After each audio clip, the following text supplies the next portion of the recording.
The National Emergency System of Honduras delivers to the Public Prosecutor's Office conclusive evidence denouncing an intimidation campaign against free voting with the involvement of organized crime. On Monday, the National Emergency System 911 formalized the delivery of a package of certified evidence to the country's prosecutor's office, documenting the intimidation and coercion by criminal groups during the elections on November 30th. The evidence is based on almost 900 calls made by citizens to the emergency hotline before and during Election Day. Among the crimes reported, more than 630 cases of disturbance of the peace at polling stations stand out.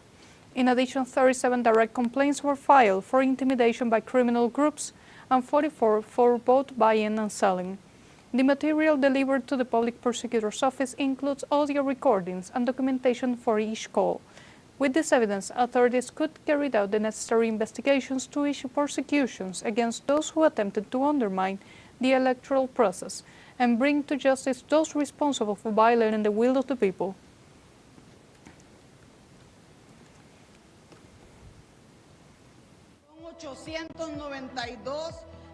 There are 892 audio recordings of calls received by the National Emergency System 911, reporting intimidation, coercion by organized crime, vote buying and selling, alteration of the electoral process, kidnapping of electoral material, confiscation of voter identification documents for voting.